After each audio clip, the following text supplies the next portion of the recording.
Personne n'ose le dire publiquement, mais les concessionnaires automobiles français vivent un effondrement économique en temps réel. Contraints de brader des véhicules neufs à des prix défiant toute logique commerciale, ils perdent de l'argent sur chaque transaction pour éviter des pénalités encore plus coûteuses. Cette guerre des prix cachés révèle des dysfonctionnements si profonds qu'elle menace l'existence même du système de distribution français, transformant des professionnels prospères en victimes d'un marché devenu totalement dysfonctionnel.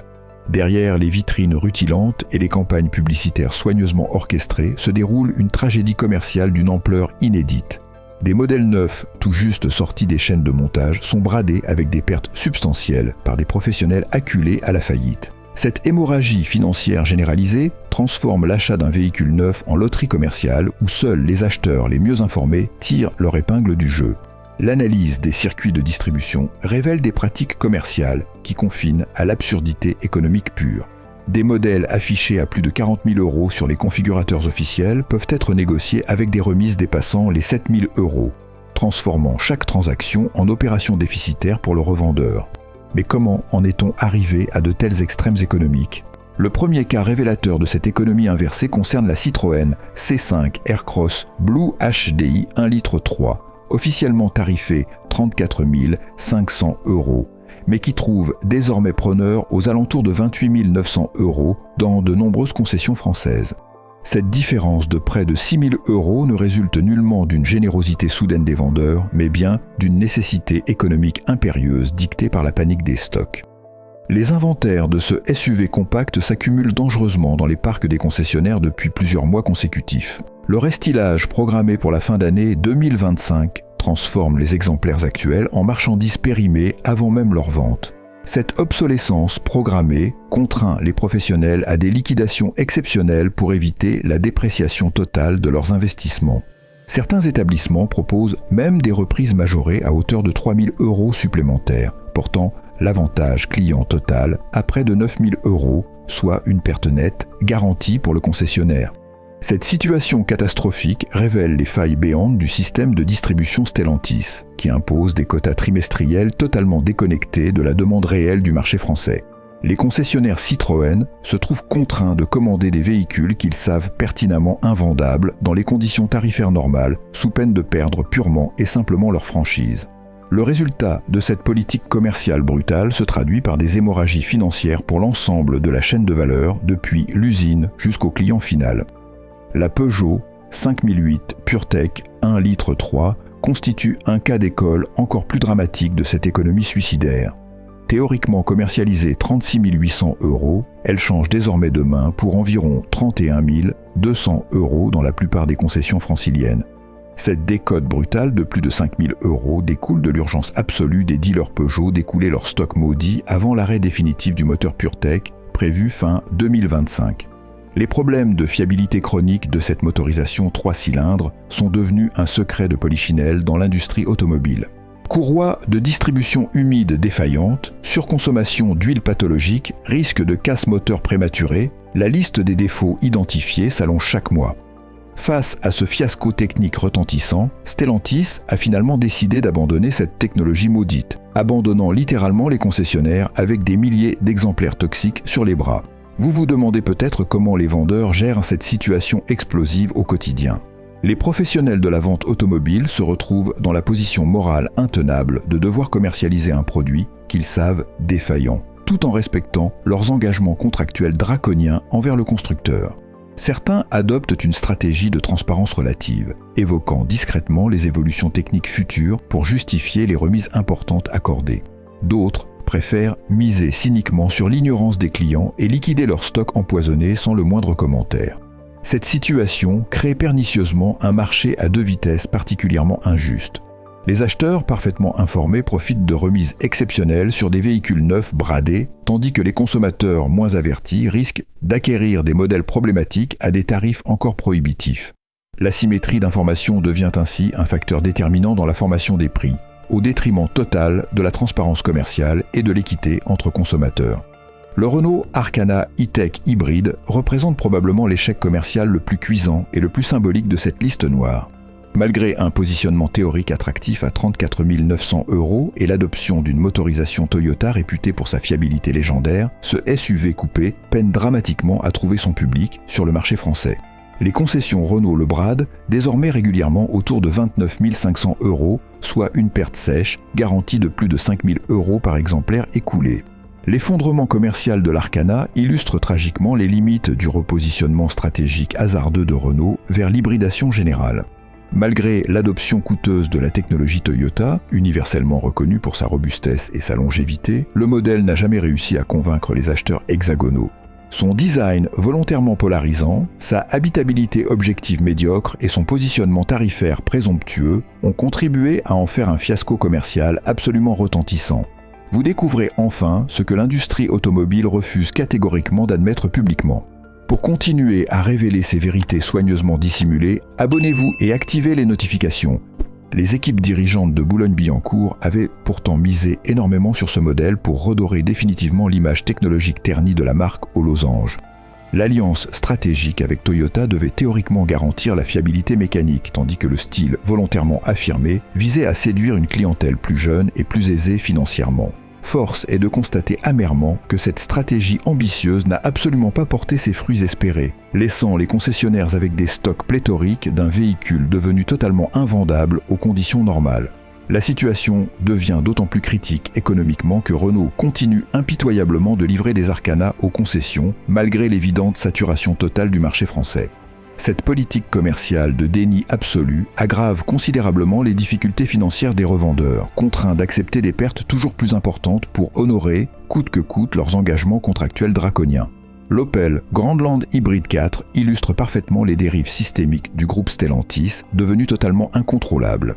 Affiché 44 900 € en version haut de gamme, ce SUV familial trouve régulièrement preneur autour de 37 900 €, soit une décote dramatique de 7 000 € qui transforme mathématiquement chaque vente en catastrophe financière pure pour le concessionnaire concerné. Opel surestime dramatiquement son image de marque résiduelle sur le marché européen. Les concessions de la marque allemande subissent une pression constante et impitoyable pour écouler des quotas imposés par des algorithmes commerciaux totalement déconnectés de la réalité du terrain commercial. Cette stratégie aveugle se traduit inéluctablement par des pertes systématiques pour les professionnels de première ligne. La technologie Hybrid 4 elle-même ne constitue malheureusement pas un argument de vente suffisamment différenciant pour justifier rationnellement ce positionnement tarifaire présomptueux.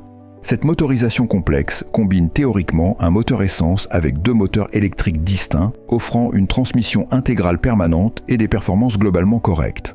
Mais la complexité technique excessive du système inquiète légitimement les acheteurs potentiels, d'autant que les retours indépendants sur la fiabilité à long terme restent particulièrement incertains et préoccupants. Les concessionnaires Opel se trouvent ainsi contraints de brader systématiquement un véhicule technologiquement abouti, mais commercialement totalement surévalué par sa maison mère.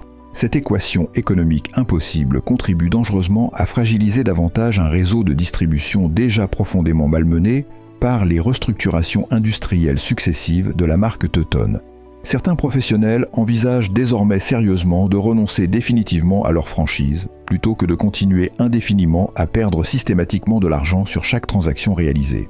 Le Ford Kuga ST Line X2 litres EcoBoost traverse également une période particulièrement délicate, avec un écart abyssal entre son prix catalogue officiel de 42 100 € et sa valeur de cession réelle autour de 36 800 €. Cette décote massive de plus de 5 000 € résulte principalement de l'imminence de son remplacement intégral, programmé pour le milieu de l'année 2025. Les concessions Ford se retrouvent mathématiquement dans la situation classique mais redoutable des fins de série, devant impérativement écouler rapidement leur stock avant l'arrivée commerciale du nouveau modèle de remplacement. Cette contrainte temporelle impitoyable limite dramatiquement leur marge de manœuvre commerciale habituelle et les oblige fatalement à accepter des conditions de vente particulièrement défavorables financièrement. Le moteur 2 litres EcoBoost de ce Kuga, malgré ses performances globalement séduisantes sur le papier, traîne malheureusement une réputation de complexité mécanique excessive qui n'arrange absolument pas sa commercialisation actuelle. Les retours terrain indépendants évoquent régulièrement des problèmes techniques liés au système de suralimentation, particulièrement préoccupants sur les versions les plus intensément sollicitées. Cette perception négative généralisée contribue significativement à déprécier encore davantage un modèle déjà structurellement fragilisé par son statut de fin de série imminente. Alors, faut-il profiter de cette aubaine historique ou se méfier de ces prix artificiellement cassés ? Le Nissan Qashqai Tekna plus e-Power présente effectivement un cas particulièrement révélateur de cette économie commerciale totalement inversée. Officiellement tarifé 40 et 1 700 €, il se négocie désormais couramment autour de 35 900 € dans les principales concessions franciliennes. Cette différence colossale de près de 6 000 € témoigne éloquemment de l'incompréhension persistante du public français face à la technologie e-Power développée par Nissan. Cette motorisation hybride série, pourtant techniquement innovante et globalement efficace énergétiquement, peine dramatiquement à convaincre les acheteurs hexagonaux traditionnellement conservateurs.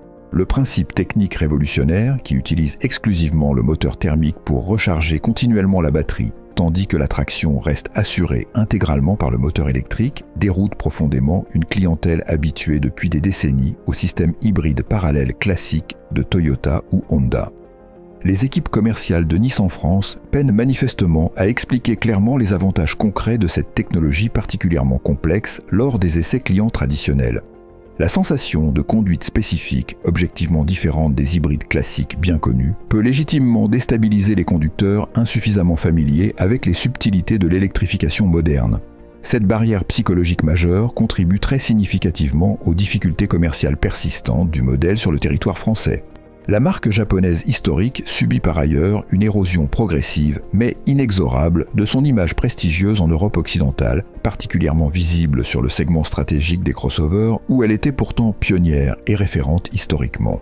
L'alliance Renault-Nissan, initialement censée apporter des synergies commerciales bénéfiques, semble paradoxalement avoir davantage dilué l'identité spécifique de chaque marque partenaire sans réellement créer de valeur ajoutée clairement perceptible pour les consommateurs finaux. La Seat ATK FR 2 litres TSI connaît actuellement une situation absolument dramatique avec un écart financier colossal de plus de 5 000 € entre son prix officiellement affiché de 38 200 € et sa valeur de transaction commerciale réelle autour de 32 800 €. Cette décote brutale reflète parfaitement l'incertitude croissante et généralisée autour de l'avenir même de la marque espagnole au sein du conglomérat industriel Volkswagen Group. Les rumeurs industrielles persistantes concernant l'absorption progressive et programmée de Seat par la marque sportive Cupra créent délibérément un climat de défiance profonde chez les concessionnaires comme chez les clients potentiels inquiets. Investir massivement dans un véhicule d'une marque dont l'existence future semble structurellement incertaine constitue objectivement un pari particulièrement risqué que très peu d'acheteurs rationnels acceptent désormais de prendre aux conditions tarifaires officielles normales. Cette situation de liquidation commerciale déguisée touche dramatiquement l'ensemble de la gamme Seat, sans exception. Mais l'ATK FR constitue un cas particulièrement emblématique et révélateur. Ce SUV au positionnement sportif, techniquement abouti et doté d'un moteur globalement performant, souffre uniquement de l'image progressivement dégradée de sa marque mère en perdition. Les qualités intrinsèques indéniables du véhicule ne suffisent malheureusement plus à compenser les inquiétudes parfaitement légitimes des consommateurs avertis. Enfin, la Škoda Karoq Sportline 2 litres TDI clôture cette liste dramatique avec une décote particulièrement significative, passant brutalement de 37 400 € officiels à environ 32 100 € en négociation commerciale réelle.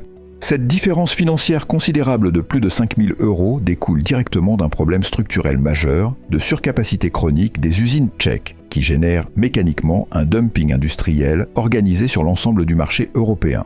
La stratégie commerciale historique de Škoda, traditionnellement basée sur un rapport qualité-prix objectivement attractif, atteint dangereusement ses limites structurelles lorsque les volumes industriels produits dépassent largement et durablement la demande solvable réelle. Les usines de Mlada Boleslav et Gvazini tournent impitoyablement à plein régime pour amortir coûte que coûte leurs investissements industriels colossaux, générant mécaniquement un surplus de production massif que le réseau commercial européen peine dramatiquement à absorber dans des conditions économiques viables. Cette situation de surproduction industrielle chronique et structurelle transforme concrètement chaque concession Škoda en entrepôt gigantesque de véhicules techniquement invendus. Les professionnels de terrain n'ont objectivement d'autre choix économique que d'accepter systématiquement des marges réduites à néant pour éviter absolument l'accumulation catastrophique de stocks définitivement périmés. La marque tchèque, pourtant historiquement réputée pour sa gestion industrielle particulièrement rigoureuse, semble paradoxalement avoir perdu totalement le contrôle de ses volumes de production stratégiques. Cette analyse détaillée des 8 modèles systématiquement bradés révèle 3 dysfonctionnements structurels majeurs du marché automobile européen contemporain. Premièrement, les constructeurs persistent aveuglément à fixer des objectifs de volume industriel totalement déconnectés de la réalité commerciale tangible, contraignant impitoyablement leur réseau de distribution à des politiques commerciales littéralement suicidaires. Deuxièmement, la pression financière systématiquement exercée sur les concessionnaires indépendants atteint désormais des niveaux économiquement insoutenables, transformant progressivement la distribution automobile traditionnelle en activité structurellement déficitaire.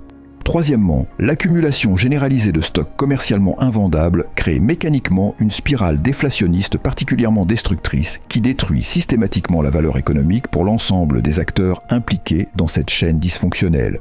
Ces dysfonctionnements industriels majeurs annoncent inéluctablement des bouleversements structurels considérables dans l'organisation future du secteur automobile européen. Les constructeurs européens devront également impérativement revoir leurs modèles économiques fondamentaux, sous peine de voir leur réseau de distribution traditionnel s'effondrer définitivement sous le poids cumulé des pertes financières structurellement accumulées. Face à cette crise de rentabilité historique qui détruit la distribution automobile, une question cruciale émerge. Comment distinguer les véritables opportunités des mirages commerciaux ? Les stocks invendables s'accumulent, certes, mais pas n'importe lesquels. Les concessionnaires masquent stratégiquement leurs meilleures références pour écouler d'abord leurs erreurs d'approvisionnement. Heureusement, 12 modèles exceptionnels échappent encore à cette stratégie de dissimulation. Sous 20 000 €, ils représentent exactement ce que cette industrie en détresse refuse de mettre en avant. Découvrez immédiatement ces références secrètes avant leur disparition programmée.